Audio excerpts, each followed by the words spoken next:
berikutnya kita akan lanjut kepada pembicara yang kedua ya, narasumber yang kedua, yaitu Bapak Apoteker Yori Yuliandra PhD. Pak Yori, masih bisa didengar suara saya Pak Yori? Ya, insya Allah bisa clear and loud. Oke. Baik Pak Yori, ya mungkin saya akan membacakan sedikit ini kurikulum vitae dari Pak Yori ya, di mana topik Pak Yori untuk pagi hari ini adalah tentang drug discovery and development for antimicrobial challenge and advances. Jadi ini adalah topik yang juga sangat menarik, saya kira ini untuk adik-adik mahasiswa ya. Pak Yori adalah telah menyelesaikan ya pendidikan beliau dari S1 apoteker dan S2-nya dari Universitas Andalas dan PhD-nya dari The University of Sydney, Australia ya. Baru lulus tahun 2023 ini ya Pak Yori. Jadi ini masih segar ini kalau untuk keilmuannya ya. Jadi kita sangat berharap ini pemaparan dari Pak Yori mudah-mudahan menginspirasi kepada mahasiswa kita. Pak Yori ini juga riset interestnya adalah tentang drug discovery dan development, medicinal chemistry, molecular modeling, dan antimicrobials dengan publikasi dan konferensi yang juga sangat banyak ya dari Pak Yori ini, dan juga sudah mendapatkan awards and prizes ini dari Austria Award Scholarship, Student Activist Start FMIPA Universitas Andalas, kemudian juga peraih gold medal for PKM-nya di Pimnas Unila Lampung ya pada tahun 2007 ini Pak Yori. Jadi Pak Yori ini mulai dari mahasiswa sampai sekarang ya jadi staf dosen di Universitas Andalas ini, beliau juga mengukir prestasi yang sangat luar biasa. Ya, mungkin itu saja sedikit kurikulum vitae yang saya sampaikan. Berikutnya waktu dan layar kami serahkan kepada Pak Yori. Silakan Pak Yori Yuliandra.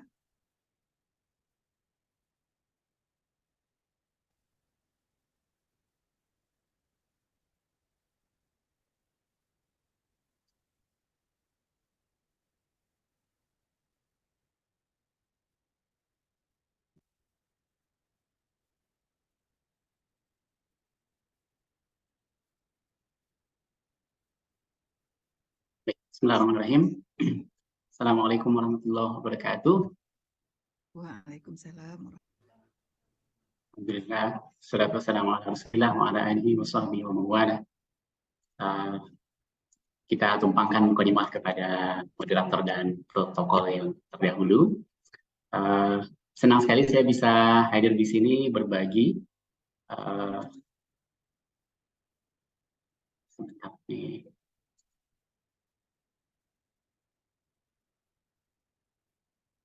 Bu Gracie, mohon info apakah slide-nya sudah tertayang dengan benar? Di saya belum tampil sepertinya nih Pak Yori. Terus saya coba stop dulu ya. Ya.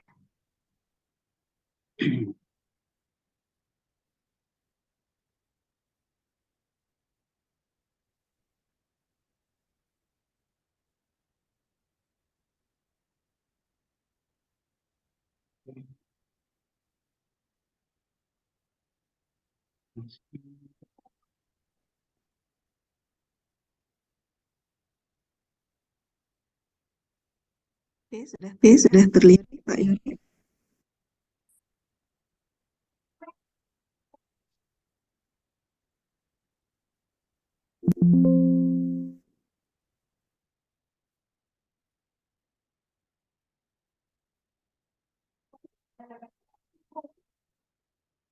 Kalau ini apa yang kelihatan Bu Gracie, mohon info? Tadi sudah terlihat, tapi sekarang ini lagi hilang lagi nih kayaknya. Sama nanti ya. Settingannya mungkin ya.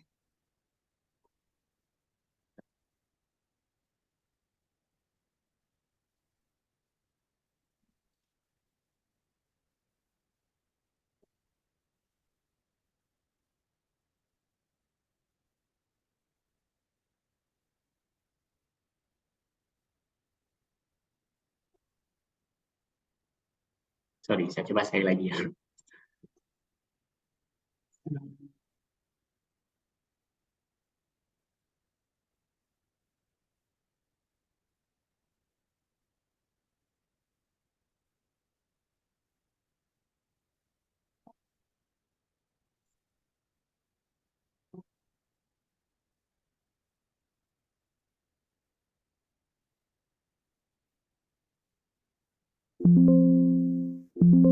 Bagaimana dengan yang ini, Bu?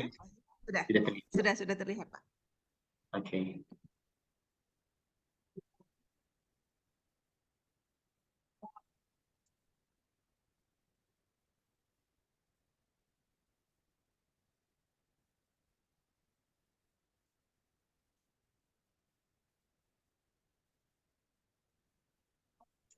Sorry, saya ulang sekali lagi.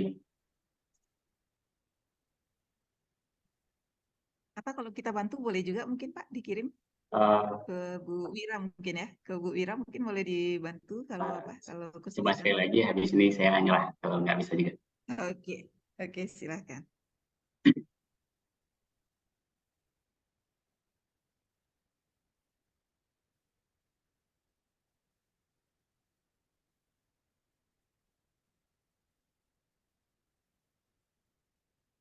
Nah, kelihatan Bu Gracie? Sudah Pak? Oke, Sudah. baik. Mohon maaf atas kesalahan teknisnya. Baik, bismillahirrahmanirrahim. Ya, ini adalah judul yang akan saya bawakan dalam beberapa menit ke depan. Sebelumnya terima kasih kepada Bapak Ketua Stiva, Bapak Endah Amura, kemudian Ibu Kaprodi, Ibu Mira yang sudah menghubungi saya beserta segenap jajaran pengurus atau pejabat di festival Riau. Saya sangat senang bisa bisa bertemu silaturahim secara online. Mudah-mudahan ini adalah langkah awal yang baik untuk silaturahim dan kerjasama. Mudah-mudahan. Baik, ringkas saja. Oh ya, tidak lupa salam juga untuk Prof. Fahmi, salam hormat. Saya baru ketemu beliau beberapa minggu yang lalu di Padang, ada acara paraker kurikulum waktu itu.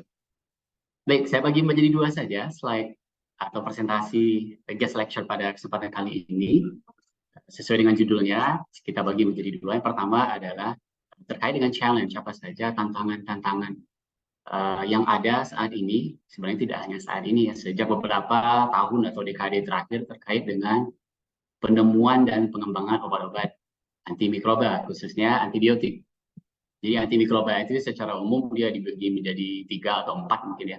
Ada antibiotik, ada anti jamur, antivirus, dan juga termasuk juga anti parasitik. Kita akan cobakan fokus kepada obat-obat antibiotik, yaitu obat-obat yang menghambat atau membunuh bakteri, sederhana begitu. Kemudian di second health kita akan masuk kepada beberapa ya penelitian-penelitian terbaru, tren penelitian yang ya tren dalam beberapa waktu terakhir, 1 dekade terakhir mungkin, terkait dengan penemuan dan pengembangan obat-obat antimikroba, khususnya obat antibiotik. Kalau boleh saya bagi, konten dalam lecture ini lebih kurang ada ya 4-5 lah ya. Ada terkait tentang resistensi antibiotik, kemudian begitu lemahnya penemuan obat baru di bidang antimikroba, khususnya antibiotik. Kemudian beberapa topik terkait dengan kelas-kelas baru atau calon kelas baru dalam obat-obat antibiotik. Dan terakhir, yang sangat relevan juga dengan apa yang disampaikan oleh Prof. Fahmi sebelumnya, tentang betapa menjanjikannya pengembangan obat-obat alam sebagai calon obat antibiotik baru, bisa begitu. Sekedar perkenalan singkat ya, walaupun tadi sudah ya, terima kasih atas perkenalannya Ibu Gracie, Ibu moderator. Saya ya baru pulang studi sebenarnya, baru beberapa bulan yang lalu pulang dari Australia, menyelesaikan PhD di bidang farmasi, khususnya di medicinal chemistry. Tapi sekedar informasi ringan saja bagi kita semua di sini, Bapak Ibu, bahwa terkait bidang ilmu farmasi itu, kalau saya lihat ini tren pembagiannya, dikotominya itu adalah tren yang sangat dinamis ya. Beberapa kampus-kampus di Australia misalnya, mereka tidak tidak lagi membagi farmasi itu menjadi bidang ada medicinal chemistry, pharmacology, clinical pharmacy, nggak gitu-gitu lagi. Malah di tempat saya studi dibaginya hanya menjadi dua saja. Pharmaceutical sciences yang di sana ada farmakologinya, ada kimia farmasinya, ada biologi farmasi, dan farmakognosis semuanya masuk di situ. Dan satu lagi clinical and community pharmacy. Jadi ya dibagi dua saja. Dan tren seperti ini juga diikuti dengan universitas. Maksudnya begini, kalau kita beberapa tahun terakhir, 10-15 tahun terakhir di Indonesia khususnya, tren kita adalah farmasi mengeluarkan atau memerdekakan diri ya dari Fakultas MIPA misalnya, atau bahasa lebih lembutnya, Fakultas MIPA berhasil melahirkan fakultas baru, yaitu Fakultas Farmasi, begitu ya. Nah, trennya terbalik di kampus-kampus di luar negeri kalau saya lihat. Tidak hanya di Australia, tapi juga di Eropa. Misalnya di Universitas di Australia, beberapa fakultas-fakultas bidang kesehatan, mereka gabung dengan nama satu fakultas saja, Faculty of Medicine and Health. Di sana sebelumnya ada komposisinya ada School of Pharmacy, School of Dentistry, School of Midwifery, Nursing, Clinical Sciences, Nutrition, dan ya, semuanya masuk di situ, termasuk Dental Sciences, satu fakultas itu. Tujuannya apa ya? Supaya kolaborasi itu ya terjalin. Peluang untuk kolaborasi itu menjadi sangat terbuka. Nah ya, bariernya yang biasanya adalah urusan-urusan administrasi bisa di-handle dengan baik. Ya, barangkali itu sekedar pengantar saja. Jadi akhir-akhir ini saya sering berkolaborasi dengan beberapa bidang, termasuk juga dengan Prof. Erizal misalnya, tentang bagaimana kita, ini dunia kristalografi sebenarnya, yang sangat berkaitan dengan pengembangan obat juga.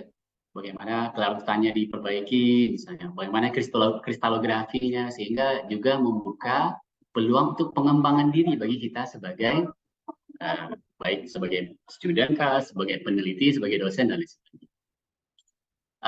Ya, akhir-akhir ini saya agak sibuk sedikit untuk menulis beberapa artikel lepas, artikel populer sebelum itu ya di media mainstream, khususnya pasca pulang studi ya. Kenapa? Karena topik yang saya teliti dalam 5 tahun terakhir adalah terkait dengan ya seputar resistensi antibiotik, penemuan antibiotik baru, masalah-masalah dalam pengembangan antibiotik, dan lain sebagainya. Termasuk juga tentang betapa ras kita, human race, ras manusia, itu terancam dengan adanya fenomena antimicrobial resistance, resistensi antibiotik, yang bukan fenomena baru dan bukan fenomena yang aneh, sebab ketika obat itu pertama kali ditemukan, obat antibiotik ditemukan oleh Sir Alexander Fleming tahun 1928, itu kan sudah hampir 1 abad itu ya, tahun 28, 100 tahun yang lalu. Di saat dia memberikan pidato penerimaan atau pidato penganugerahan Nobel Kesehatan, beliau sudah bilang bahwa ada yang namanya resistensi mikroba, di mana bakteri akan membangun resistensi terhadap semua antibiotik yang diproduksi, yang ditemukan, yang dijual, dipakai. Nah, itu sudah dari awal sekali disampaikan oleh Sir Fleming. Dan ya tidak menunggu lama, beberapa waktu setelah antibiotik penicillin dan kawan-kawannya dijual, khususnya waktu itu pada Perang Dunia Kedua, ya, itu luar biasa. Obat antibiotik itu menyelamatkan banyak sekali nyawa waktu itu. Bahkan penicillin adalah salah satu item yang wajib ada di dalam soldier kit, di dalam tas serdadu itu pasti ada penicillin situ, termasuk juga morfin dan lain sebagainya. Oke, jadi itu saya senang sekali terlibat dalam kampanye pencerdasan dalam penggunaan antibiotik. Terlebih ya beberapa minggu yang lalu, tanggal 18 sampai 24 November bulan lalu, itu adalah Pekan Antibiotik Dunia, World Antimicrobial Resistance Awareness Week, WAAW 2023, yang topiknya Preventing Antimicrobial Resistance Together. Jadi setiap kita, terserah kita sebagai orang awam kah, student kah, peneliti kah, pemerintah kah, pembuat kebijakan kah, itu punya peran yang bisa diambil dalam mengantisipasi betapa semakin parahnya resistensi antibiotik. Oke, di bagian pertama, AMR, Antimicrobial Resistance, bahasa yang lebih umum kita kenal adalah resistensi antibiotik. Nah, jadi begini, Ini adalah suatu proyeksi yang sangat mengkhawatirkan bagi kita sebagai manusia, sebagai ras, bahwa tahun 2050 diperkirakan angka kematian akibat resistensi antibiotik adalah sekitar 10 juta jiwa per tahunnya, tahun 2050. Dari mana angka ini muncul? Ya dari proyeksi. Yang namanya proyeksi itu bisa dibikin, dilihat tren dalam beberapa tahun terakhir, 5-10 tahun terakhir, atau dalam 2 dekade terakhir, bagaimana angka kematian oleh antibiotik, dilihat juga tren bagaimana tren penemuan antibiotik, dan dibikinlah proyeksinya dengan ya segala macam teknologi canggih saat ini ya. Ini prediksinya 10 juta orang bisa meninggal gara-gara kebalnya bakteri terhadap antibiotik pada tahun 2050 jika tren seperti ini tetap berlanjut. Trennya adalah tren yang jelek. Jeleknya bagaimana? Ya penggunaan antibiotik itu gampang sekali ya. Kita kalau mau jujur kepada diri kita sendiri, khususnya kepada profesi kita, ya kita gampang saja memperoleh antibiotik tanpa resep dokter.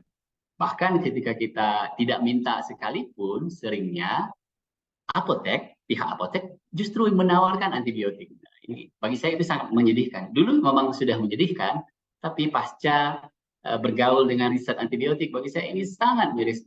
Tidak sekedar menyedihkan, ini irritating, sedih dan marah kalau saya lihatnya begitu ya.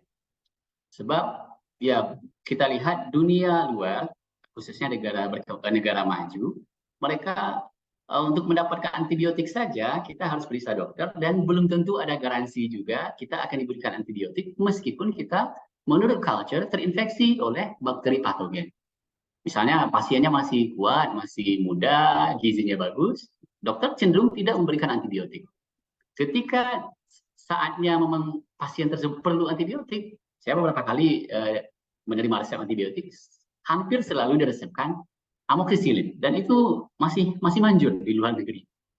Masih mujarab dalam mengobati ya, beberapa gejala, misalnya saya pernah pengalaman sinusitis, misalnya, dan beberapa infeksi yang terkait, hampir selalu diresepkan amoxicillin, dan seringnya ya mayoritasnya itu masih mujarab, tapi tidak di negara kita. Kenapa ya? Karena trennya berbeda. Ya, riset dari UGM misalnya menyebutkan bahwa 2/3 dari antibiotik yang kita terima atau yang beredar di masyarakat, yang digunakan oleh masyarakat, itu diperoleh dengan tanpa resep dokter. Ini yang tadi saya bilang irritating, sangat membuat marah. Ini proyeksi yang tadi yang saya singgung. Angka kematian akibat kanker saat ini adalah 10 juta per tahunnya. Nah, di tahun 2050, sorry saya mungkin keliru, ini di tahun 2050, angka kematian akibat resistensi antibiotik bisa menyamai kematian akibat kanker, yaitu sekitar 10 juta. Ini beberapa item-item lain penyebab kematian secara global, misalnya termasuk juga penyakit diare yang itu sangat letal khususnya bagi bayi ya. Kemudian ada diabetes, cukup tinggi juga angkanya 1.500.000. Sedangkan saat ini untuk AMR ini di bawah 2 juta. Kalau saya lihat data terakhirnya hampir 2 juta di data 2019. Nah, kenapa bisa menakutkan seperti ini? Karena adanya atau munculnya, berkembang dengan pesannya istilahnya superbugs. Bakteri-bakteri yang sudah jadi superbugs. Jadi sering ada karikaturnya bakteri pakai sayap kayak Superman gitu. Nggak mempan oleh antibiotik, mayoritas antibiotik. Bahkan ada bakteri strain tertentu yang tidak mempan dengan satu jenis antibiotik pun. Misalnya ada strain tertentu dari Acinetobacter baumannii ini, ada salah satu strainnya, saya lupa nama detailnya, nama varian atau nama strainnya, itu tidak mempan dengan satu antibiotik apapun sama sekali. Jadi kalau sudah terinfeksi bakteri ini, ya itu semacam death penalty, kayak sudah jadi hukuman mati. Kasus di awal tahun ini kalau saya tidak salah di Nigeria misalnya, saya baca dari The Guardian, ada seorang pasien gadis kecil Nigeria yang berhasil dioperasi jantung, transplantasi jantung. Itu kan operasi yang luar biasa komplit, yang nggak sederhana ya. Belum lagi cari donornya, harus cocok dengan resipien, dan operasinya berhasil. Sayangnya pasca operasi tiba-tiba sang gadis kecil menderita demam yang indikatif ke infeksi. Ternyata infeksinya adalah bakteri yang superbugs tadi. Sehingga semua antibiotik yang ada di rumah sakit tersebut tidak bisa mengobati sampai akhirnya ada antibiotik yang didatangkan dari kota besar di Nigeria, yang akhirnya kondisi pasien membaik, tapi 3 hari berikutnya kondisinya drop dan akhirnya meninggal dunia. Bayangkan operasi yang capaian yang seluar biasa itu berhasil dalam mentransplantasi jantung harus buyar gara-gara infeksi bakteri pada luka operasinya. Dan ya, ini yang sangat mengkhawatirkan. Ya, ini kasusnya sudah sudah semakin banyak muncul, termasuk juga akhir-akhir ini adalah resistensi antibiotik pada pediatrics, pada pasien anak-anak. Nah, jadi superbugs sering di dalam tulisan-tulisan populer sering dibilang superbugs, no drugs, no escape, nggak bisa kabur. Walaupun escape-nya diganti dengan SKP. Ya, bed bugs, no drugs, no SKP. SKP ini singkatan dari beberapa nama spesies yang memang sangat menakutkan, khususnya dari berita-berita yang diterbitkan di Barat, seperti di Amerika. Misalnya Clostridium difficile ini juga responsible atas kematian ribuan orang di Amerika sekitar 2 atau 3 tahun yang lalu. Nah, ini sudah ada di Indonesia, dan ini sudah tersebar di seluruh dunia dengan globalisasi, modernisasi, migrasi manusia. Resistensi antibiotik ini sangat gampang menyebar. Misalnya resistensi antibiotik di Padang hari ini misalnya, ya mungkin sore nanti bakterinya udah bisa sampai di Pekanbaru dengan mobilitas yang kita punya saat ini, dengan bandara yang langsung antar kota misalnya. Itu mempercepat penyebaran resistensi antibiotik. Nah, sekarang saya mau lihat sedikit tentang teori. Kenapa ada resistensi antibiotik? Ini skema yang saya bikin, yang kemarin saya cantumin di dalam tesis ya, dalam disertasi. Nah, antibiotik itu bisa resisten ya karena ya berbeda dengan obat-obat lainnya, misalnya obat hipertensi, diabetes, obat batuk. Semua obat itu kan yang dimodifikasi adalah sel kita, sel manusia. Sel mungkin kalau obat batuk ada yang atau obat hipertensi ada yang memodifikasi, contohnya captopril ya, dia modifikasi dihambanya enzim angiotensin converting enzyme yang merupakan enzim yang ada dalam sel kita. Sel kita bukan sel makhluk lain ya. Kemudian diganggu, kemudian ya sederhananya tekanan darah turun. Atau obat obat jantung misalnya digoxin, dia mengganggu intake atau mengganggu sodium potasium pump misalnya, sehingga yang tadi jantung lemah dikasih digoxin karena dikembalikannya keseimbangan charge pada sel-sel otot jantung jadi kuat lagi. Nah, berbeda dengan hal itu, obat antibiotik ini berurusan dengan sel yang bukan sel kita, yaitu sel bakteri, sel makhluk lain. Karena dari sel makhluk lain, ya setiap makhluk kan punya survival ya. Mereka bisa mempertahankan diri dan harus mempertahankan diri. Itu bagian dari insting, nature-nya kita begitu. Nah, sehingga mereka bikinlah beberapa strategi untuk bisa terhindar dari efek mematikan antibiotik. Misalnya ada yang pertama kita lihat ada decrease influx, sehingga antibiotik untuk bisa membunuh bakteri tentu dia harus masuk ke dalam sel bakteri ya. Kalau dia nggak masuk ke sel bakteri ya gimana cara dia bekerja?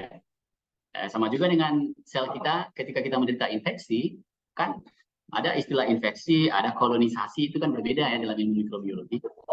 Di dalam tubuh kita ini banyak sekali bakteri, bahkan kita tidak bisa hidup tanpa bakteri.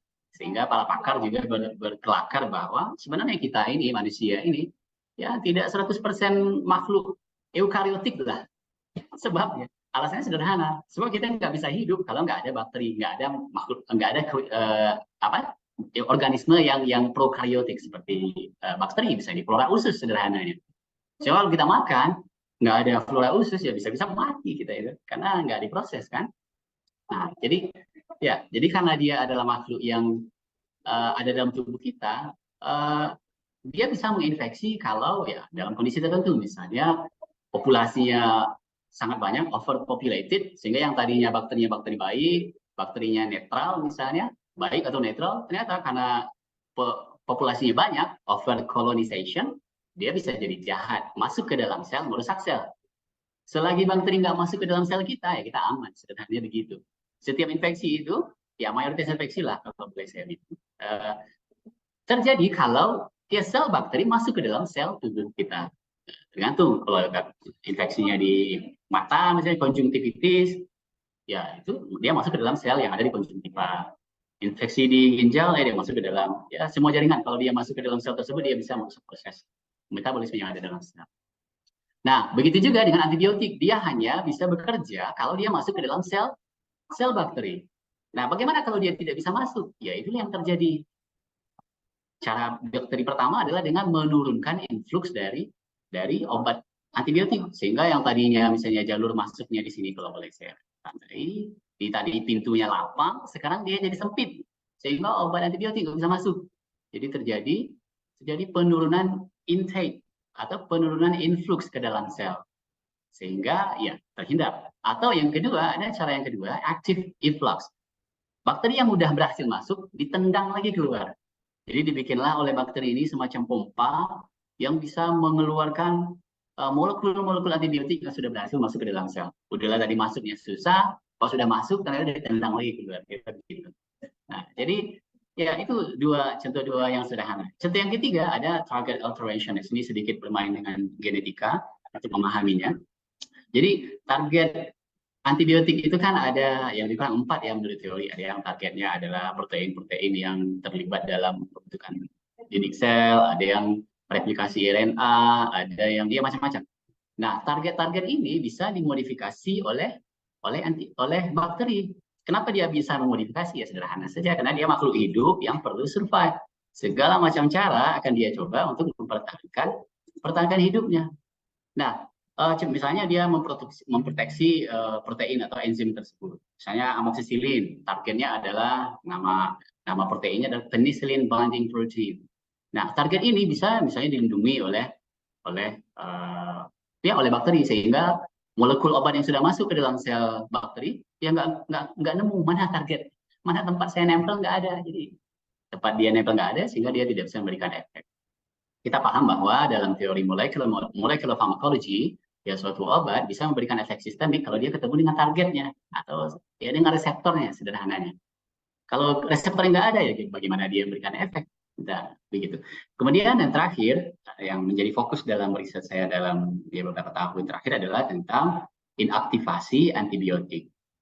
Inaktivasi antibiotik ini, antibiotik yang sudah masuk, ini skemanya di sini, antibiotik yang sudah berhasil masuk, kemudian didegradasi oleh bakteri dengan cara bakteri tersebut memproduksi enzim. Saya yakin ini cukup familiar dengan kita. Ada istilah, kita pasti tahu ya dengan asam clavulanic acid, asam clavulanic. Kalau nama obatnya, dia sering dikombinasi dengan amoxicillin.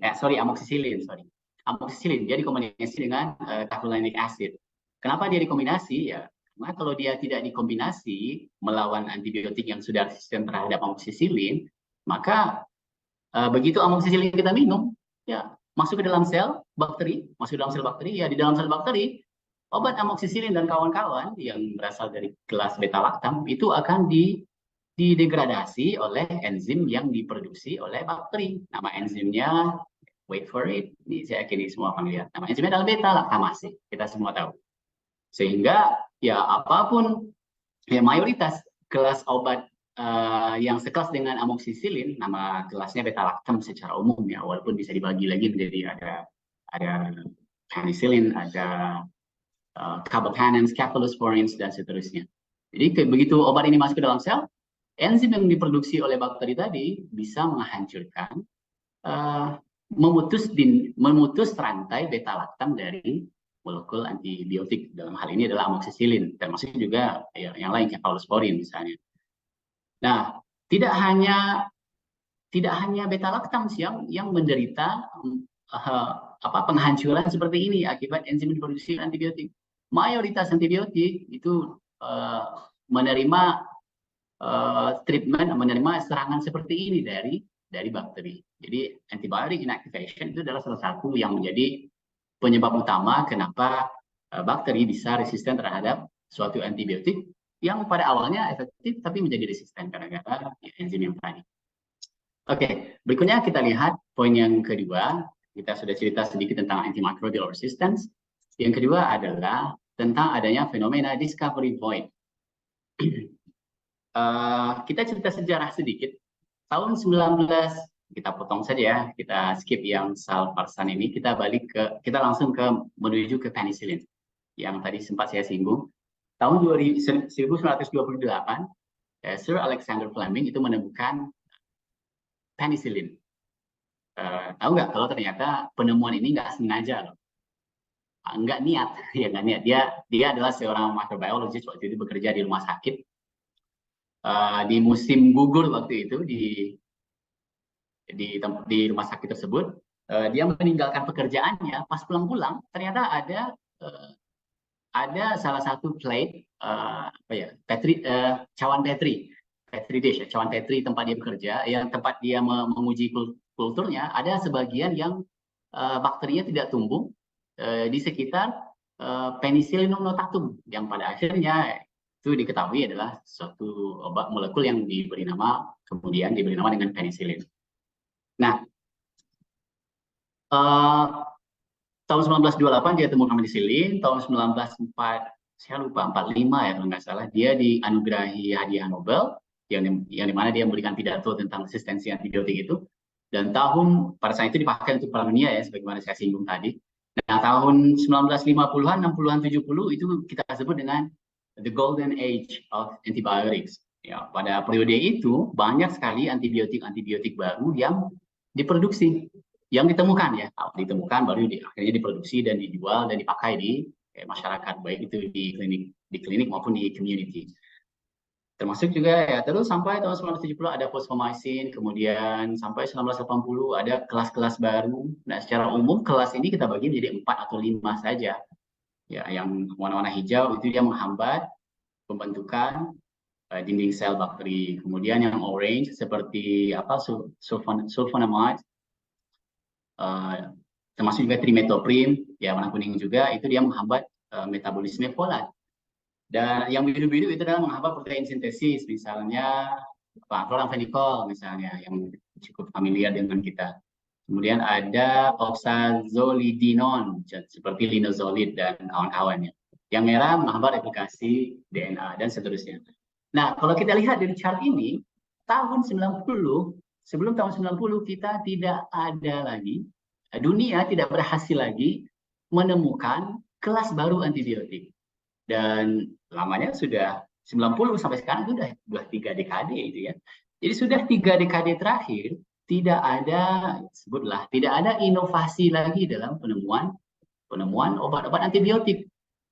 Terus yang ada apa? Yang ada hanya modifikasi misalnya.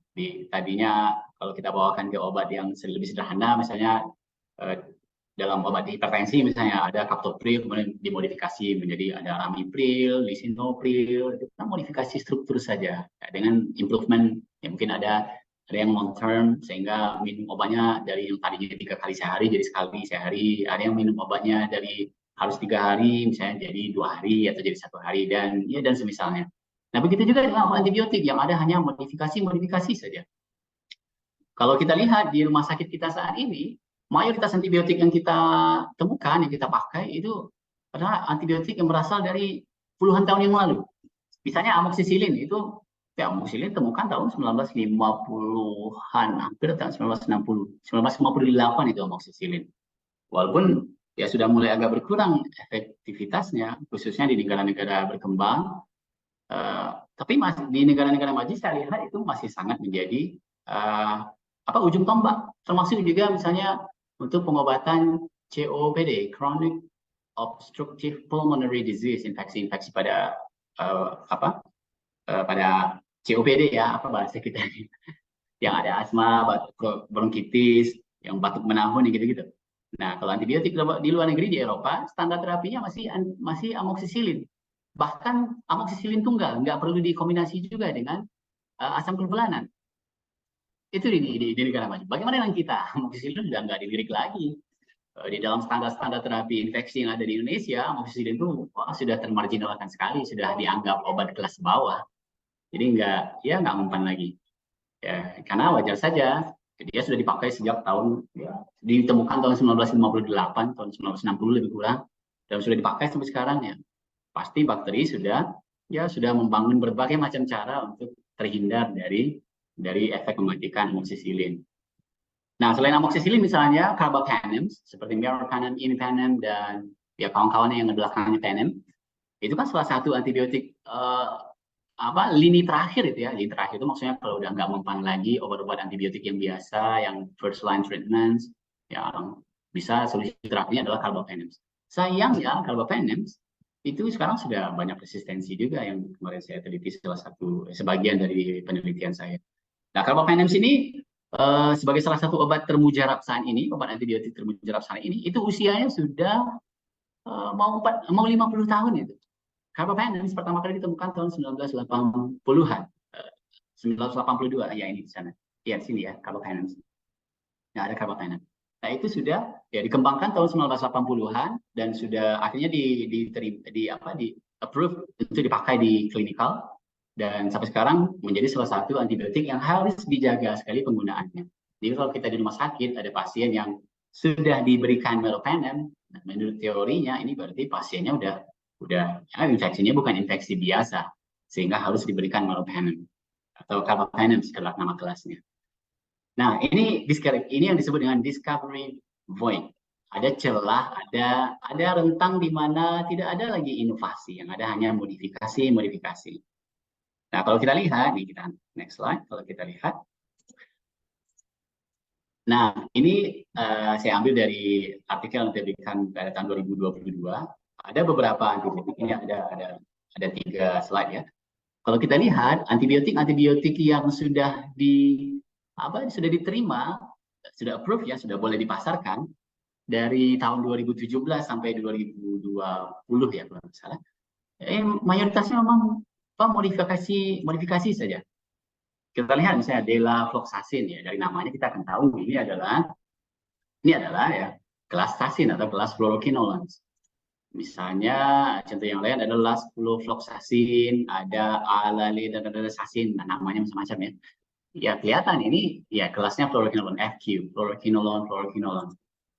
Kemudian ada favorbactam. Favorbactam ini adalah semacam adjuvan. Kalau adjuvan ini mirip dengan clavulanat tadi. Clavulanat itu kan membantu amoxicillin supaya amoxicillin tidak terdegradasi oleh beta-lactam. Tapi yang terdegradasi justru clavulanatnya. Jadi clavulanat ini yang mengorbankan diri supaya amoxicillin bisa bekerja. Kira-kira begitu. Nah, favorbactam juga mirip juga beta-lactamase inhibitor BLI itu beta-lactamase. Kebetulan dia punya substitute boronat yang B ini, makanya disebut dengan boronate BLI. Atau rilebactam sama juga, dia juga BLI juga. Atau kalau kita lihat slide berikutnya, misalnya eravacycline, ini kelihatan ya, ini tetracycline dari gugus fungsinya. Omadacycline misalnya ini juga tetracycline. Kemudian ini ada Kefidorocol, ini mungkin dalam beberapa 10 tahun lagi belum tentu sampai ini di Indonesia obat-obat seperti ini.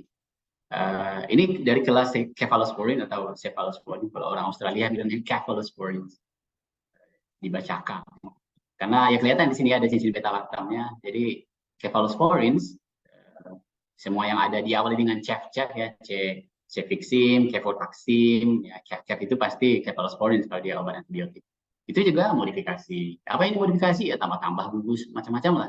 Diganti metilmetoxin misalnya, atau ditambahkan cincin azol dan macam-macam modifikasinya. Itu yang tadi sempat disinggung oleh Prof. Fahmi tentang QSAR, Quantitative Structure Activity Relationship.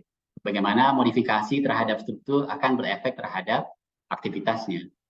Nah, di slide terakhirnya juga ya ini masih ya modifikasi. Misalnya ada nitroimidazole, meskipun ini cukup agak belum sampai level novel mungkin, tapi cukup inovatif juga yang dipakai untuk mengobati TB.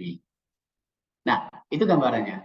Kelihatan bahwa ya antibiotik yang kita ada saat ini, yaitu antibiotik yang modifikasi saja. Kita kekurangan inovasi. Kita perlu kelas yang baru.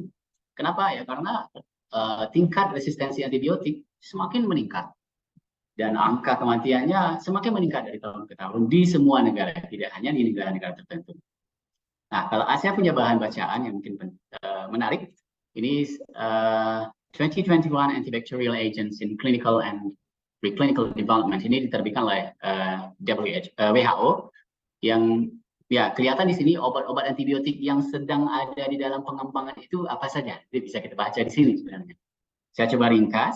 Ya, sudah mulai ada sebenarnya berita bagusnya. Ada beberapa golongan-golongan baru, kemudian ada cara atau pendekatan atau mekanisme kerja baru. Misalnya ada peptides, misalnya peptides itu ya, gabungan dari asam amino yang kalau dalam konteks ini yang jumlahnya di bawah 50 asam amino yang bisa berikatan dengan target-target protein yang tadi, sehingga target protein yang ada dalam sel bakteri maksudnya ya, sehingga bisa ya menghambat pertumbuhan bakteri atau membunuh bakteri itu sendiri.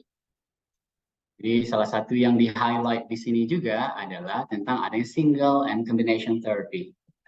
Contoh yang sudah ada di klinik sekarang seperti amoxicillin dan clavulanic acid itu kan paling sederhana itu dijadikan contoh karena diajarkan di mata kuliah ya. Nah, sudah mulai banyak ada combination therapy. Tidak hanya terapi antibiotik yang satu dengan penghambat lisisnya, tapi juga antara antibiotik satu dengan antibiotik yang lain yang sering dikombinasi. Yang di rumah sakit itu sering dipakai secara empiris, meskipun tidak ada penelitian spesifik yang mendukung penggunaan misalnya fosfomycin digabung dengan gentamicin misalnya. Nggak ada penelitiannya, tapi menurut para klinisi berdasarkan pengalaman mereka itu adalah solusi yang bisa dipakai kalau misalnya monoterapi tidak bisa mengobati atau membunuh bakteri penyebabnya. Nah, salah satu yang menarik atau berita bagus dari report yang diterbitkan oleh WHO ini adalah bahwa sudah ada novel targets yang sedang dikembangkan dan sudah ada juga obatnya. Saya kira saat ini sudah atau at least masih dalam fase 1 clinical trial, sudah diuji pada manusia, artinya dia sudah lolos pada preclinical trials. Pada hewan sudah terbukti efektif, sudah terbukti aman, sekarang sedang diteliti pada fase 1 clinical trials pada manusia. Jadi menggunakan manusia percobaan pastinya. Nah, ya itu berita bagusnya. Mungkin nanti kita lihat di poin berikutnya.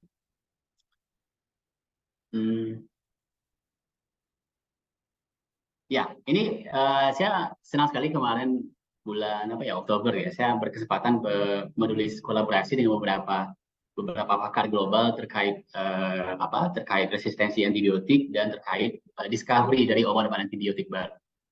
Jadi ada 6 orang pakar global yang waktu itu dimintakan pendapatnya. Saya juga diundang waktu itu oleh The Conversation untuk memberikan pendapat.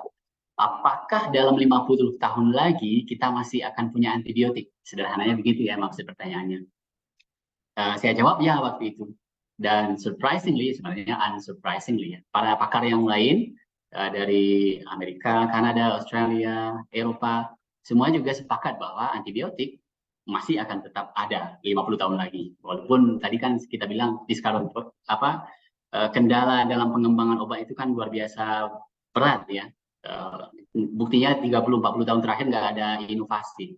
Ya, tapi optimismenya masih tetap ada masih tersebar lah dari seluruh dunia ya. Dari seluruh across the globe, baik dari Amerika, Utara, Selatan, Eropa itu masih positif menyatakan bahwa antibiotik tetap akan ada. Ya mudah-mudahan begitu ya. Mungkin kita penasaran kenapa sedikit sekali antibiotik yang diproduksi, khususnya antibiotik baru. Kalau kita lihat dari Nature, ini terbitan 2020, memang ternyata industri farmasi memang tidak tertarik untuk melakukan riset terhadap antibiotik. Yang pada akhirnya kita paham, kita sepakat bahwa ini adalah pilihan ya memproduksi atau meriset obat antibiotik adalah pilihan bisnis yang tidak pas lah dalam hitung-hitungan ekonomi saat ini. Kenapa demikian? Ya sederhananya 2 saja. 1, ya proses tingkat approval dari obat antibiotik itu rendah. Sudahlah riset lama-lama 15-20 tahun, ternyata pada ujungnya FDA tidak menerima obat yang kita riset selama 15 tahun. Itu kan menyedihkan ya. Apalagi kalau kita lihat ya biaya pengembangan obat itu tidak murah. $1 million per approved drug. $1 million kalau saya tidak salah. Kalau untuk antibiotik bisa sampai $1.5 million. Nah, ini yang pertama, tingkat approval-nya rendah. Kalau dari chart ini, kalau kita bandingkan head to head antara obat antibiotik dengan anti-cancer, yang antibiotik yang dulu di era golden itu luar biasa penerimaannya. Nah, Ternyata semakin lama, semakin turun sampai 2010 tinggal segini aja. Menjadi setengah atau sepertiganya. Berbeda dengan tren pengembangan atau penerimaan obat kanker. Yang di awalnya sedikit, di tahun 2014 itu luar biasa, peningkatannya mungkin 500% atau mungkin 7-8 kali lipat misalnya. Atau 10 kali lipat bahkan. Nah, ini low approval. Ya, walaupun ada kaitannya juga nanti dengan alasan kedua, yaitu low profit. Low profit. Keuntungan dalam berbisnis obat antibiotik itu luar biasa rendah. Teorinya begini, kalau kita bandingkan antara obat antibiotik dengan sebutlah obat anti hipertensi atau obat diabetes misalnya. Obat hipertensi, obat diabetes, begitu dia diproduksi, riset 15-20 tahun diproduksi, ya dia nggak ada resistensinya. Bahkan ya mau dipakai 20 tahun lagi, ya sepertinya bakal tetap efektif. Jadi yang pertama. Yang kedua, selain dia tidak ada resistensi, pasien kalau sudah menderita hipertensi, ya cenderungnya mereka butuh obat antihipertensi for the rest of their life. Kalau dia menderita hipertensi umur 30, sampai umur 60 dia cenderungnya akan memerlukan, ya akan masih bisa sangat tergantung dengan obat tersebut. Begitu dengan obat diabetes, macam-macam obat-obat yang lain selain obat anti-infeksi. Berbeda dengan antibiotik. Begitu risetnya udah selesai, udah dijual dengan menghabiskan miliaran dolar misalnya, begitu dijual 2 tahun, 3 tahun, ternyata sudah ada resistensi. Belum sempat balikin modal, ternyata dia sudah nggak bisa dijual. Nah, jadi makanya tadi saya bilang bahwa bagi industri-industri besar farmasi, termasuk Pfizer sekalipun misalnya, meriset atau mengembangkan obat antibiotik adalah pilihan bisnis yang disebutlah buruk, sehingga antibiotik mulai ditinggalkan oleh industri-industri besar farmasi. Untungnya saat ini sudah mulai ada semacam program dari WHO kah, dari negara-negara atau dari Eropa misalnya. Jadi dia ngasih semacam insentif atau dikasih funding lah untuk industri-industri farmasi supaya mereka bisa kembali fokus dalam pengembangan obat antibiotik. Oke. Nah, jadi untuk antibiotik, resistensi antibiotik ini ada beberapa strategi yang sudah dikembangkan atau sudah dicoba dan sudah berhasil oleh peneliti, para pakar ya. Pertama, misalnya mengembangkan target-target antibiotik yang baru. Maksud targetnya ya protein tertentu atau enzim tertentu yang ketika dia ditarget oleh obat, maka akan muncul efek antibakteri. Atau strategi berikutnya ada novel combinations. Digabung-gabunglah obat-obat antibiotik, misalnya yang baru saja di-approve itu sulbactam dan durlobactam. Begitu dia dikombinasi, efeknya luar biasa, menjadi sinergis sehingga kalau sulbactam misalnya, jadi obat antibiotik yang sinergis itu definisinya begini, anggap obat A dan obat B punya efek yang skornya 2, obat A 2, obat B 2, kalau mereka digabung, efeknya nggak 4, tapi bisa 10, bisa 15. Itu yang kita sebut dengan efek sinergisme. Jadi bukan gabungan dari efek 2, dari intensitas efek dari masing-masing, tapi dia bekerja secara sinergis. Sinergis istilah dalam mikrobiologi. Atau strategi berikutnya ada CADD, Computer Aided Drug Discovery, yaitu penemuan dan pengembangan obat yang yang memanfaatkan perkembangan dunia komputasi yang luar biasa dahsyat dalam 10 tahun terakhir ya. Itu sudah mulai masuk ke dalam riset, khususnya dalam pengembangan obat, dalam drug discovery. Contoh dari CADD itu tadi sempat disinggung oleh Prof. Fahmi ya, HTVS, High Throughput Virtual Screening. Kemudian kita pernah juga dengar ada istilah molecular docking yang akhir-akhir ini saya sudah mulai fokuskan ke topik tersebut. Kemudian ada MD Molecular Dynamics, kemudian ada QSAR yang juga disinggung oleh Prof. Fahmi tadi, Quantitative Structure Activity Relationship, yang ya itu sudah mulai dipakai untuk tidak hanya untuk riset antibiotik sebenarnya, tapi riset obat-obat secara umum, drug discovery secara umum. Oke, kita masuk ke poin ketiga, salah satu inovasi yang ada, advances yang ada dalam penemuan dan pengembangan obat antibiotik saat ini adalah FTSZ inhibitors. FTSZ ini ya singkatan ya, itu nama protein sebenarnya, protein yang ada di dalam sel bakteri. Hampir keseluruhan spesies bakteri memiliki protein ini. kepanjangannya adalah Filamenting Temperature Sensitive Mutant Z. Tak apalah itu ya, itu istilah-istilah orang barat. Sederhananya, protein ini adalah protein yang sangat krusial perannya di dalam pembelahan sel bakteri. Tubuh kita juga punya ini sebenarnya. Tubuh kita, sel kita sebagai sel eukariot, kita punya namanya tubulin. Nama protein yang ada dalam sel kita yang fungsinya juga untuk pembelahan sel ini namanya tubulin. Nah, FTSZ ini adalah semacam ya kembarannya tubulin lah, tapi pada sel prokariot, sel-sel bakteri. Nah, oh ya ini teorinya sedikit. Ya, FTSZ itu adalah protein yang kalau dalam sel kita namanya tubulin yang fungsinya untuk pembelahan sel. Dia menginisiasi sebuah sel untuk bisa dari satu membelah menjadi dua sel. Sederhananya begitu. Nah, protein ini perannya sangat penting dalam proses sitokinesis ini, proses pembelahan sel ini. Sehingga kalau misalnya dia dihambat, maka sel tidak bisa membelah. Kira-kira begitu. Sel tidak bisa membelah kalau dia dihambat.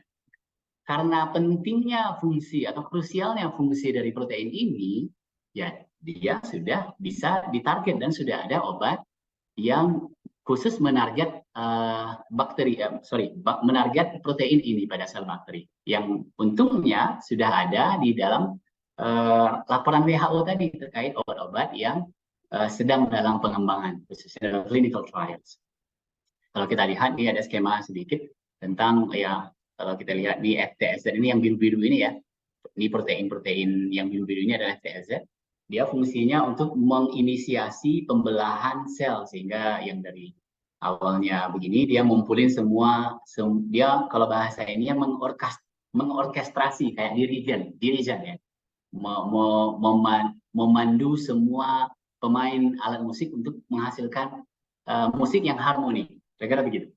Nah, sehingga pada akhirnya ya terbentuklah dua sel yang identik. Nah, kalau FTSZ protein ini dihambat, ya kita tahu akhirnya adalah bahwa ya, pembelahan sel tidak terjadi. Kalau pembelahan sel tidak terjadi, ya bakteri kan ada umurnya ya. Bakteri itu nggak bisa hidup selama-lama, ya umurnya pendek gitu. Umurnya pendek. Sehingga kalau sudah mati dan tidak bisa membelah, ya mati aja. Sehingga kalau ada infeksi bisa sembuh. Nah, salah satu salah satu kandidat penting dalam penemuan obat-obat penghambat FTSZ ini namanya adalah PC190723. Kalau saya tidak salah, ini penelitiannya pertama kali muncul tahun 2010-an ya kalau nggak salah, 2010-2011. Sehingga ya kalau di dalam molecular modeling kelihatan bahwa dia berinteraksi dengan residu-residu tertentu pada asam amino protein FTSZ tersebut.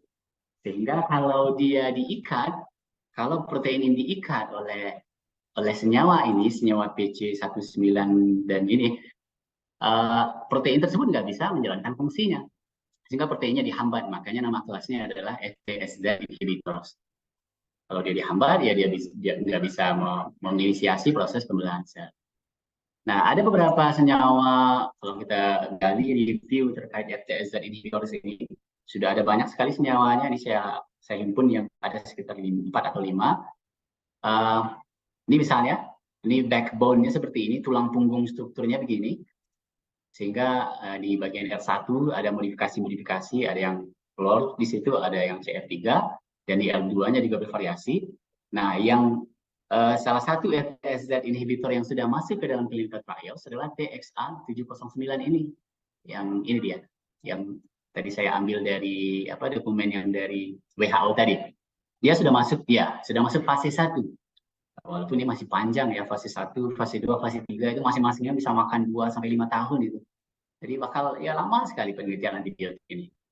Dan tingkat keberhasilannya rendah. Dari 5 kandidat obat yang masuk ke dalam clinical trials, hanya 1 biasanya yang pada akhirnya bisa dijualkan karena bisa dijual karena lolos dari semua proses trials. Nah, ini contohnya. Contoh yang kedua, ini dari salah satu kerja dari rekan saya waktu mengerjakan studi. Ini dia dia kerjakan dengan cara sintesis. Walaupun ada bantuan dari molecular modeling juga dari in silico chemistry, dia sintesis. Seperti yang Prof. kami bilang tadi, sintesis itu pekerjaan yang luar biasa tidak gampang. Apalagi kalau sintesisnya berantai. Saya pernah mengerjakan sintesis, stepnya tidak banyak, mungkin hanya sekitar 10, tapi 2 tahun nggak selesai. Hanya 10 tahap, 10 reaksi ya. Tapi 2 tahun nggak selesai, akhirnya datang COVID segala macam, ya akhirnya diganti, dihentikan sementara. Pada akhirnya memang berhenti ya, nggak masuk ke dalam riset laporan studi saya. Nah ini misalnya dikembangkan dari senyawa kurkumin. Bagi Bapak Ibu yang familiar dengan struktur kurkumin, kelihatan ya kalau ini adalah modifikasi dari struktur kurkumin. Yang pada akhirnya kandidat obat ini bisa menghambat FTZ inhibitor yang diujikan secara in vitro. Jadi diujikan secara in vitro pada bakteri-bakteri yang memang sudah diketahui memiliki enzim FTZ tersebut, dan ya dengan desain penelitian bisa diformulasikan, ditarik kesimpulan bahwa calon obat ini ternyata memang menghambat pertumbuhan bakteri dengan cara menghambat enzim FTZ. Oke, kita lihat contoh berikutnya. Ini adalah contoh golongan berikutnya adalah FOSE inhibitors. FOSE ini juga merupakan enzim yang kalau tadi FTZ adalah enzim yang penting bagi sel bakteri untuk hidup, untuk bisa membentuk membelah sel. FOSE adalah enzim yang sengaja diproduksi oleh bakteri untuk menghancurkan antibiotik. Khususnya dalam kasus ini adalah fosfomycin atau fosfomisin, obat yang tidak begitu populer karena tidak begitu dipakai dalam clinical settings kita. Tapi di luar negeri sudah mulai banyak sekali dipakai, malahan sudah mulai resisten lagi karena dia adalah obat lama sebenarnya, fosfomisin itu ya. Obat lama yang sudah ditinggalkan, ternyata lama-lama ditinggal, pas dites lagi ternyata jadi mujarab lagi. Itu antibiotik ada peluang seperti itu. Mirip juga dengan chloramphenicol misalnya, yang katanya sekarang chloramphenicol udah mulai efektif lagi mengatasi infeksi Salmonella typhi, penyebab tipes. Ya itu menarik dunia mikrobiologi ini, luar biasa. Walaupun dia kecil, nggak kasar mata, tapi luar biasa, ajaib, miracle di dalam itu banyak sekali. Nah, balik ke FOSE. FOSE sengaja diproduksi oleh bakteri, mayoritas bakteri, untuk melisis atau mendegradasi fosfomycin. Nah, khusus untuk ini saya punya video, durasinya sekitar 2,5 menit.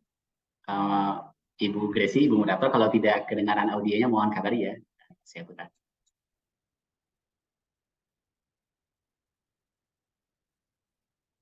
Nggak kedengaran ini audionya, Pak. Tapi gambarnya kelihatan. Videonya kelihatan, audionya nggak kedengaran. Nggak kedengaran? Nggak, Pak. Atau ya, saya putar saja mungkin, Bu Gresi, dia ada subtitlenya kok. Oke.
Baik, ya, terima kasih.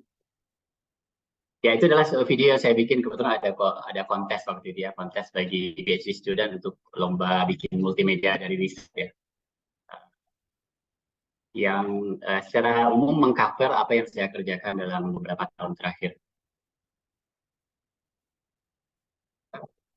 Nah, jadi kita tadi cerita, jadi video tadi sebenarnya ada skrip, ada narasinya, ada musiknya juga.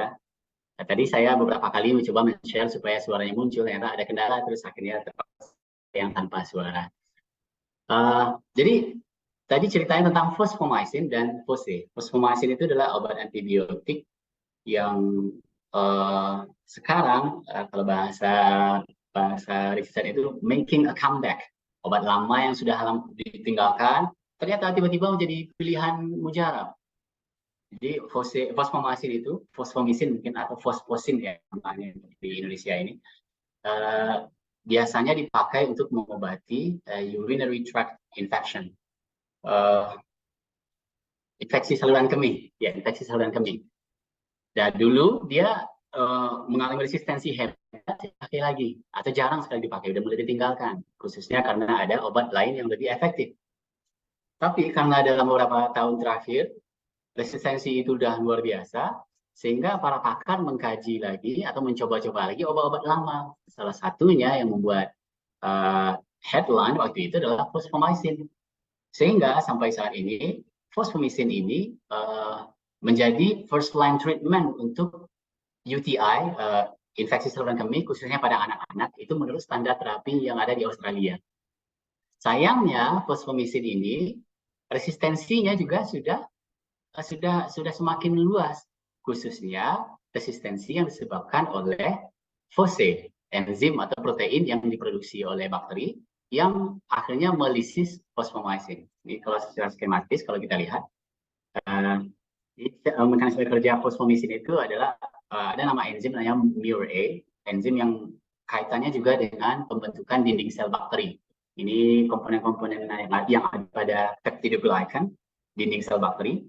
Fosfomycin kerjanya targetnya juga proses pembentukan atau proses sintesis dinding sel pada bakteri. Nah, cara kerja FOSE, strategi jahat dari bakteri adalah dengan melisis fosfomycin. Jadi kalau kita lihat di sini fosfonatnya jadi terputus di sini, sehingga menjadi menjadi rantainya terputus. Mirip juga dengan cara kerja dari beta-laktamase yang juga memutus rantai atau gugus beta-laktam. Ketika kami lakukan molecular modeling-nya, kelihatan bahwa ini fosfomycin yang berwarna di tengah, interaksi antara molekul fosfomycin dengan protein FOSE ini terjadi pada beberapa residu asam amino yang penting terhadap binding, terhadap ikatan fosfomycin tersebut.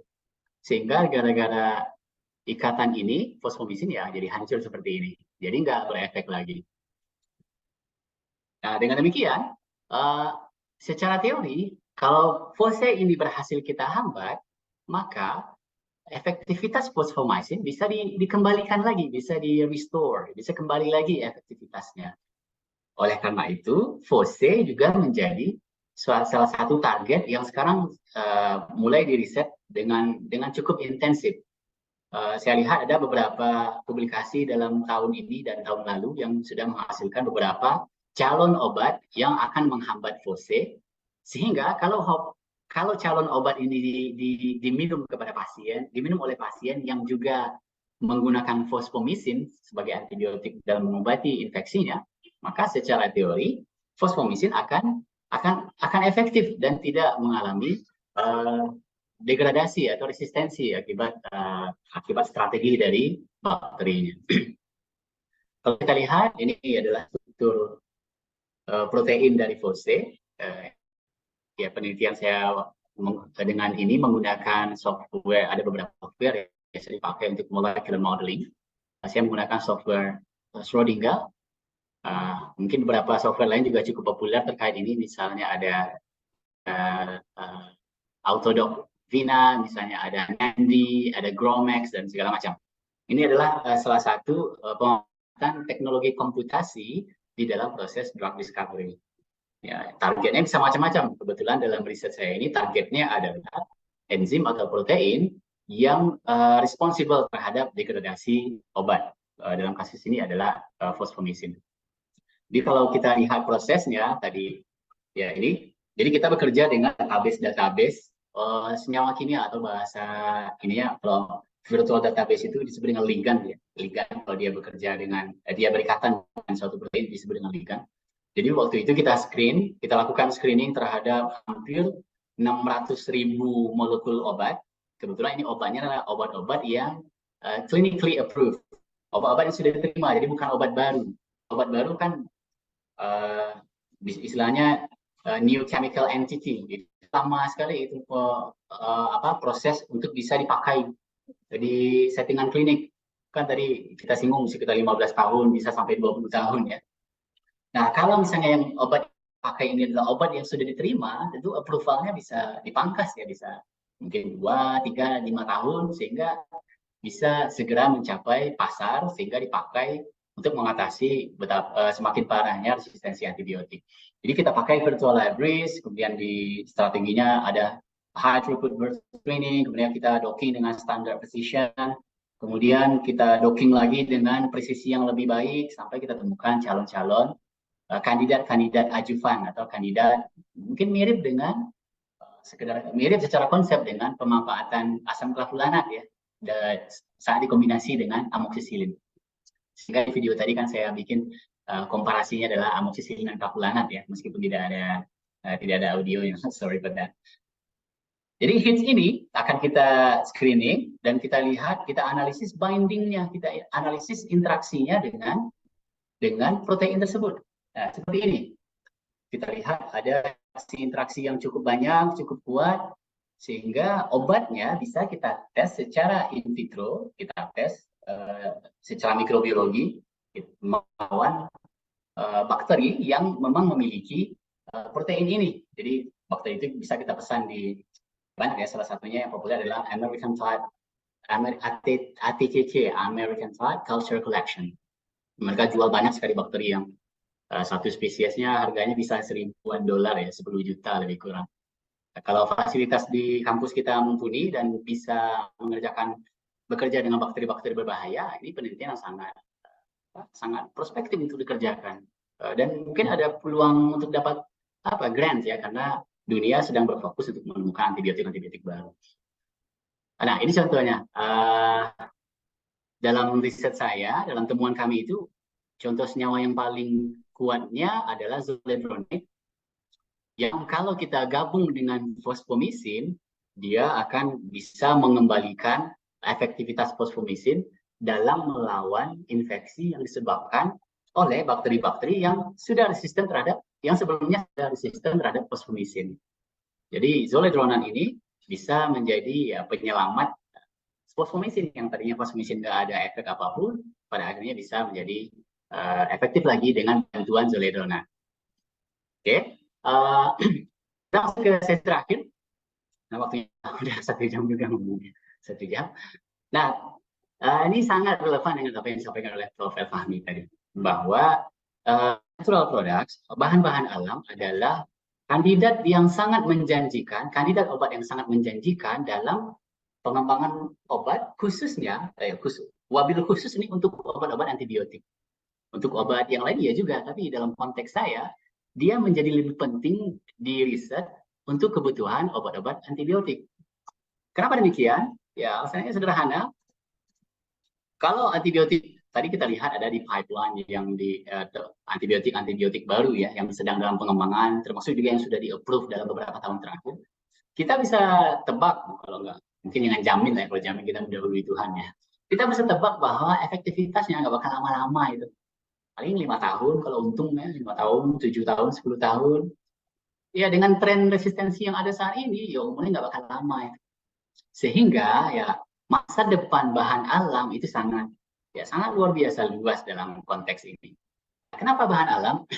Pertama, bahan alam dia belum bisa kita bilang bahwa dia belum kenal, dia belum berinteraksi dengan kuman-kuman penyebab penyakit pada manusia.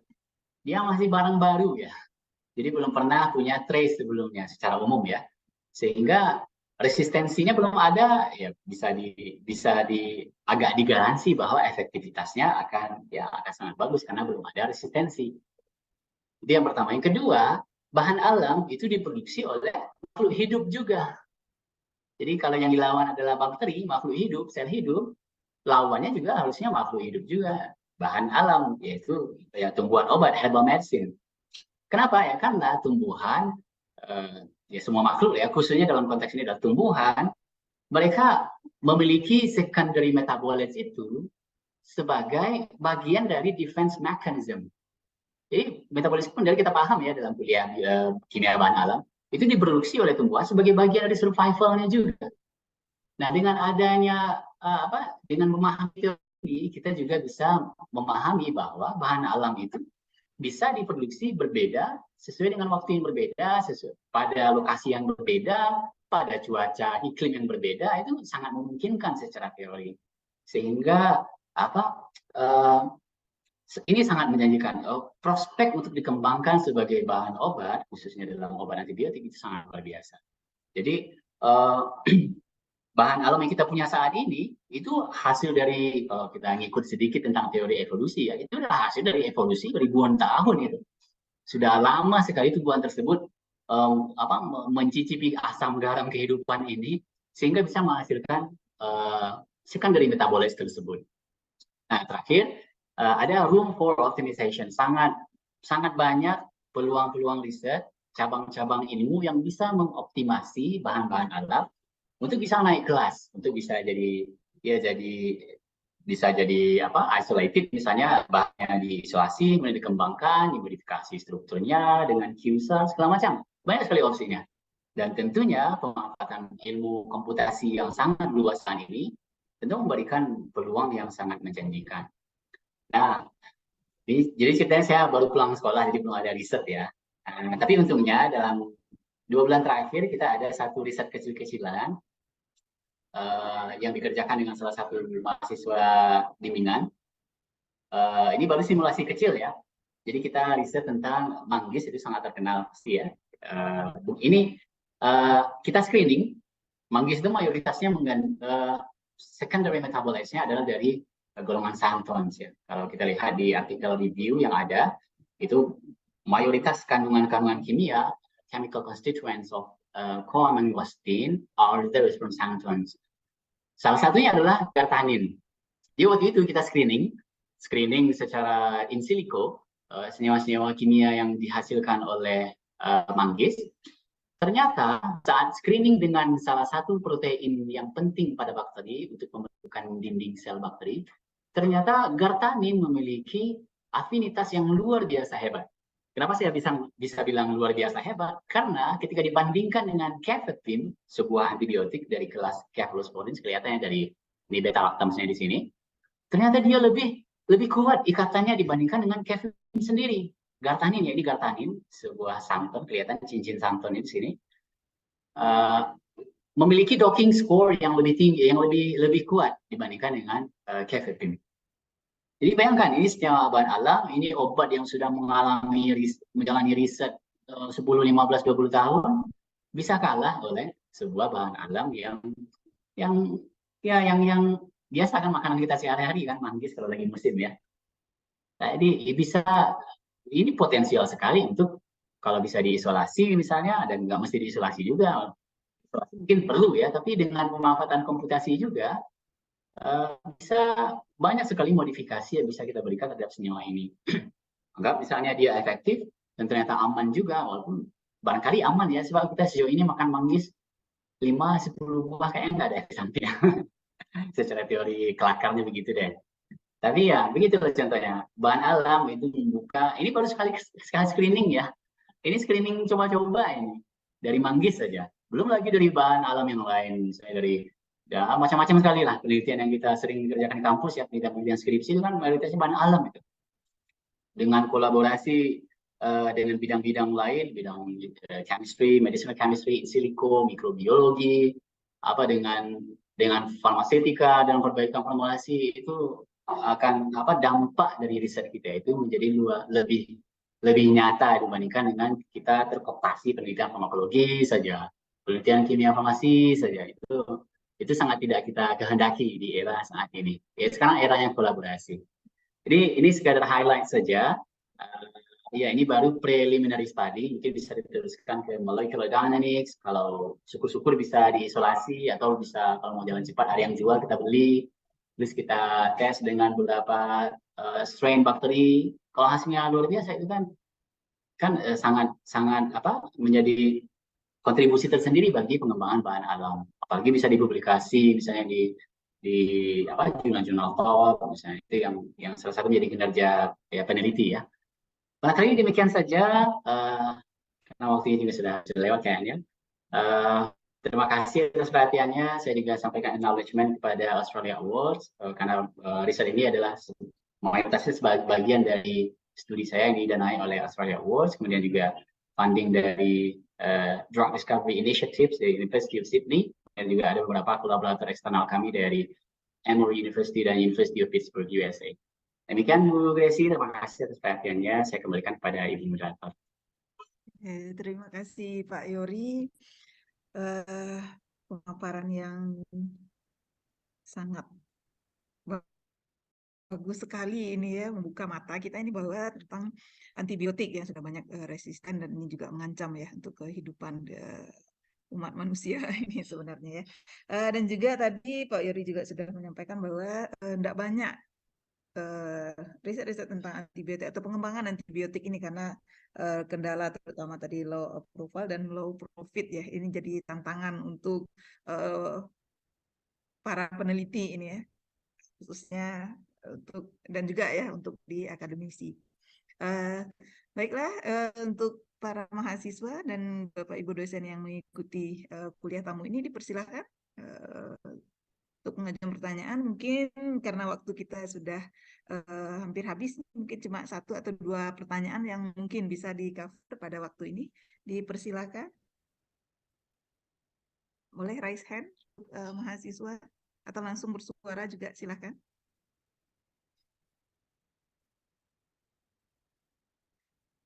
Mungkin sambil menunggu ini Pak Yori ya, pertanyaan dari mahasiswa ini, saya sangat tertarik ini dengan yang terakhir tadi ya, masa depan bahan alam untuk antibiotik ini sangat-sangat potensial sekali, gitu ya, Pak Yori.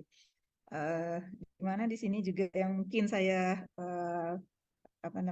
baru sangat tertarik gini, evolutionary adaptation ya, terkait dengan metabolit sekunder yang ada di bahan alam ya, terutama untuk pengembangan di antibiotik ya.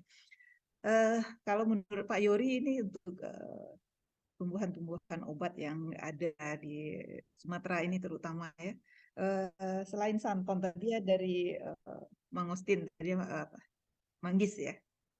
Untuk yang lain-lain ini mungkin ada tanaman-tanaman yang juga mungkin sangat potensial untuk dikembangkan. Mungkin ada masukan nanti Pak Yori, karena di mahasiswa kami ini mereka juga cukup banyak ini yang penelitian tentang bahan alam yang diarahkan juga ke anti bakteri ini ya. Tetapi mungkin kita perlu pencerahan juga untuk pengembangan yang lebih baik gitu. Mungkin demikian Pak Yori, silakan. Baik, terima kasih Bu Gracie. Ya betul ya. Kalau saya melihat punya pengalaman sedikit tentang bagaimana para peneliti di negara-negara yang maju itu bekerja, penelitiannya mungkin sebanding juga ya dengan funding mereka, sebanding dengan fasilitas, sarana prasarana, infrastruktur. Tapi bolehlah itu jadi sekedar yang salah satu hal yang paling bikin iri saya dengan kampus-kampus maju itu adalah yang mengerjakan riset itu bisa gampang sekali. Termasuk juga publikasi. Silakan mau publikasi semahal apapun kita bayarin, kira-kira begitu lah sederhana kalau kampus kaya. Jadi kalau saya lihat cara mereka bekerja itu, mereka berfokusnya, walaupun tidak fair ya kalau kita bandingkan dengan penelitian-penelitian S1 mahasiswa kita ya, mereka itu berfokus menyelamatkan atau mencarikan solusi terhadap permasalahan dunia, atau dalam skop kecil permasalahan dunia farmasi. Contohnya begini, fluoroquinolones itu adalah antibiotik yang luar biasa, termasuk itu bukan first line treatment sebenarnya, dia adalah antibiotik kelas kesekian, jadi nggak ujuk-ujuk dikasih fluoroquinolones, ciprofloxacin, levofloxacin, gatifloxacin, itu nggak pilihan utama. Normalnya begitu. Kenapa? Ya karena selain karena aturan levelisasi dalam terapi antibiotik, sasin itu atau floxacin atau fluoroquinolones secara umum mereka punya efek samping yang sampai saat ini masih cukup menakutkan, dan sayangnya sudahlah menakutkan, sayangnya lagi dia nggak ada penjelasan ilmiah yang pasti kenapa efek samping itu terjadi. Nah, apa efek sampingnya? Efek sampingnya adalah gangguan terhadap sistem saraf dan tendon, kalau saya nggak salah, otot ya. Nggak ada kelumpuhan-kelumpuhan yang nggak ada penjelasannya, belum ada penjelasannya secara ilmiah pada pasien-pasien yang mengkonsumsi fluoroquinolones, ciprofloxacin. Jadi bagi kita yang sering beli obat ciprofloxacin tanpa resep, termasuk yang dengan resep sekalipun, ya sudah harus hati-hati. Jadi ini adalah salah satu contoh riset yang semestinya fokus dunia itu, khususnya kampus-kampus atau peneliti-peneliti dengan ya yang sudah memenuhi syarat, yang sudah punya funding, punya sarana prasarana, sebenarnya diarahkan ke situ. Saya punya contoh yang lain, misalnya amphotericin B, salah satu anti jamur yang menjadi ujung tombak juga dalam infeksi jamur. Itu efek sampingnya kan merusak sel ginjal itu dirusak gitu. Kenapa ya? Karena mekanisme kerja dari amphotericin B itu terkait dengan saya lupa detailnya, dia mengekstraksi senyawa atau komponen kolesterol pada dinding sel jamur. Ternyata proses ekstraksinya ini, penarikannya ini tidak spesifik kepada dinding sel jamur saja, termasuk juga dinding sel ginjal. Kita tahu ya, dinding sel itu kan komponennya adalah kolesterol. Salah satu komponen utama yang membuat dinding sel itu punya semacam fluidity ya, semacam cair ya, kayak gelombang ombak gitu ya. Nah, ternyata sampai ke dinding sel ginjal pun juga terdampak. Padahal amphotericin B itu obat yang masih sangat mujarab untuk dipakai sebagai anti jamur, tapi ya efek sampingnya begitu. Nah, yang mau saya sampaikan dalam konteks amphotericin B ini, salah satu artikel publikasi yang baru terbit di Nature, kebetulan saya masih punya langganan sebelum akunnya expired dari kampus S3 kemarin. Ternyata para peneliti memodifikasi struktur amphotericin B tersebut sehingga afinitas dia dengan kolesterol, dengan proses metabolisme yang memproduksi, yang mengatur kolesterol pada dinding sel ginjal ini tidak terganggu, sehingga dia hanya mengganggu, dia hanya mengekstraksi kolesterol yang ada pada dinding, pada komponen sel jamur. Itu terbit di Nature, kalau saya nggak salah bulan lalu deh. Nah, itu luar biasa. Itu salah satu riset-riset yang memecahkan permasalahan dunia. Jadi maksud saya menyampaikan ini adalah mungkin saya maunya, mungkin paradigma yang kalau saya lihat ya, penelitian itu memang direncanakan untuk menjadi solusi terhadap permasalahan-permasalahan yang dihadapi oleh manusia, khususnya dalam bidang farmasi. Nah, kalau kita bawa ke local wisdom kita dalam konteks bahan alam, pasca saya melakukan riset dengan beberapa, ini kan bisa dibilang multidisiplin ya, ada mikrobiologi di situ, ada medicinal chemistry, organic synthesis, molecular modeling. Saya lihat bahwa bahan alam ini relevan semua, ini bidang-bidang yang tadi itu sangat relevan untuk dibawakan ke bahan alam. Sebagai contoh tadi yang saya contohkan Gartanin itu, saya kira kalau kita lakukan screening terhadap chemical konstituen tumbuhan apapun, akan ada aja itu yang nyantol yang mungkin lebih baik daripada obat itu sendiri. Sehingga Ya saya yakin itu keyakinan, karena kemarin ini percobaan pertama ya. Jadi bisa kita lihat saja, baca literatur, misalnya tumbuhan kumis kucing, apa saja efeknya. Anggap dia punya anti diabetes. Sehingga ya kita cari dalam proses perkembangan penyakit diabetes, protein-protein apa saja yang krusial misalnya. Atau dalam obat-obat diabetes yang ada sekarang, target obatnya apa saja. Misalnya ada carbonik anhidrase, kalau diabetes misalnya ada yang menurunkan produksi insulin, berarti enzim apa yang ada pada beta Langerhans. Itu kan bisa kita modeling gitu dengan kecanggihan komputasi sekarang. Kita modeling kira-kira ya dari kumis kucing tadi, kira-kira senyawa apa sih yang responsibel dalam meningkatkan kadar insulin misalnya. Itu secara teori gampang ya kalau fasilitasnya kita miliki. Dan dengan apa computer resource yang kita punya saat ini yang kadang-kadang core-nya sekarang sudah 9 ya kalau Intel ya. Kalau di dalam proses molecular modeling dengan lab komputer itu kadang-kadang memorinya kalau memori laptop kita kadang 8 giga sudah paling banter ya 16 giga. Ini memorinya 128 giga. Sehingga database kimia, database virtual yang jumlahnya jutaan, itu bisa di-screening dalam ya paling 2-3 hari selesai. Kalau kita pakai laptop harian kita mungkin setahun nggak selesai itu. jadi begitu. Jadi bahan-bahan alam ini, kan mayoritas bahan alam kita udah tahu ya, struktur kimia yang sudah berhasil diisolasi, itu bisa dikembangkan. Baik itu bisa di tes secara langsung, atau dimodifikasi dengan QSAR tadi. Jadi ini potensi yang luar biasa yang kalau di Indonesia saya lihat sudah cukup berkembang ya pemanfaatan kimia komputasi ini. Salah satunya misalnya di Unpad mereka sudah punya semacam ya pusat studi atau apalah ya, setidaknya dari grup lah ya sudah mulai ada dan sudah ada beberapa publikasi yang mereka terbitkan dari tahun lalu, ini 2 tahun lalu. Sekarang sudah semakin banyak itu. Mereka bekerja dengan obat-obat anti diabetes. Malahan yang diteliti dari tumbuhan kopi misalnya. Itu kan banyak sekali. Jadi gambir misalnya salah satu komoditas penting di Sumatera Barat itu kan sekarang terkendalanya karena ketidakstabilan struktur. Nah, secara teori dengan ya pemahaman saya saat ini, secara teori dan berarti menyepelekan masalah ya, tapi secara teori itu masalahnya sederhana secara teori ya. Itu berarti ada kalau kita lihat secara kimia medisinal, urusan apa stabilitas itu kan urusan modifikasi struktur saja itu.